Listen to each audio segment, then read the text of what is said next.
Nobody would have believed security guard James if he did not have video evidence of what had happened that night. He had witnessed many horrifying things while working at the mortuary for these past couple of months, but a young woman basically rising from the dead easily topped that list. And he was not going to be dealing with this alone. The police first thought that James was making a prank call, a woman coming back from the dead at the mortuary. However, James had the security footage to prove his claims. But before we start, smash the like button and make sure to subscribe if you haven't, and hit that notification bell so that you won't miss any new stories. Upon seeing it, the officers could not get to the mortuary quickly enough. James had kept all the doors closed, so the woman, dead or alive, had to still be in there. What she was doing, nobody knew, but the officers were determined to put a quick stop to this madness. The police busted inside of the mortuary, and it did not take long before they found the woman. But what they saw would leave them all scarred forever. But how did this woman come back from the dead? What had happened to her, and what did the police encounter inside the mortuary? There is not much scarier than night shifts at a morgue. Security guard James had been working here for months now, but he still did not feel completely comfortable between all the dead bodies around him. And this particular night, something would happen that made sure he never would. A young woman's body was wheeled into the morgue. She had died a few hours before and was brought straight to the mortuary. The coroner didn't want to tell James what had happened, or why he took such an interest in this case. All he did was instruct James not to look at the cameras in the operating room. James thought this was all a bit odd. The coroner usually did autopsies during the day, between his working hours, and definitely not in the middle of the night. James helped the coroner bring in the woman's body, but as soon as they were done, the coroner ordered him to get out and go on his break. But that wasn't going to happen. James had gotten even more curious about this case and was definitely going to look at the footage, but he later wished he didn't. He walked out of the room and pretended to go outside, but instead he turned around and quietly walked to his booth. James sat down on his seat and looked at the screens. He watched as the coroner walked around the body, not really looking at her. It finally looked like he was about to make his first incision when he suddenly stopped and abruptly left the room. This was very confusing to James. James looked at all the security screens, but the coroner wasn't inside the morgue anymore.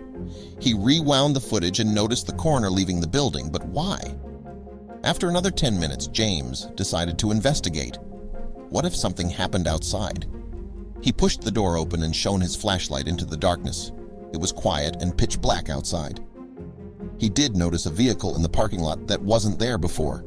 He was about to head back inside when he heard a strange noise. "Hello!" he yelled. "Someone there!" But no one answered. James shrugged and headed back inside.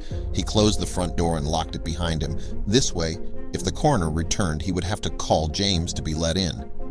James walked through the empty hallways, initially to go back to his booth, but something changed his mind. The thought of the mysterious body lying in an empty room made him change his course. He took a deep breath and swung the door open.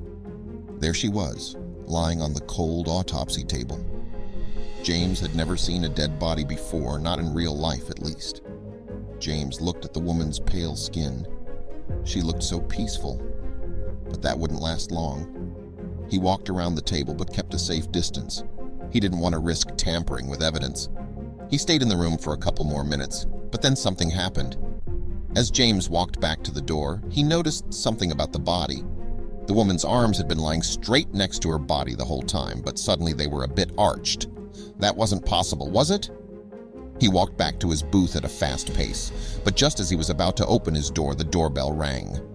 This startled James, and his heart started racing again. He hesitantly walked to the front door and asked who it was. No answer. James slowly pushed the door open, but there was no one there.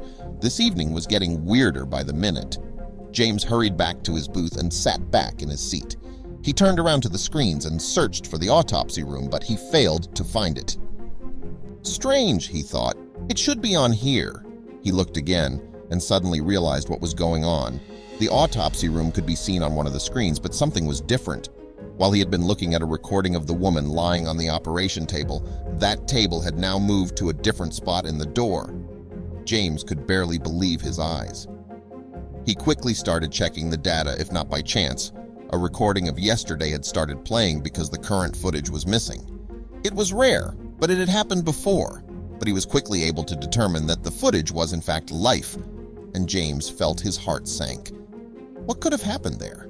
Maybe the table with the young woman had started drooling when he closed the door behind him. There was one way to find this out, and that was to play the footage back. Even though the footage was not of great quality, you could clearly see the body moving. The young woman was moving from side to side on the operating table, which caused the table to move. James knew that people could still have muscle spasms after death, but not so long after their passing, and definitely not this consistent. There has to be another explanation. As it would turn out, the woman was not dead at all. The accident she was in nearly left her in a coma, from which she managed to wake herself. It was a very gross mistake for the doctor on the scene not to see this immediately. The police quickly transported her to a hospital to get the car she needed,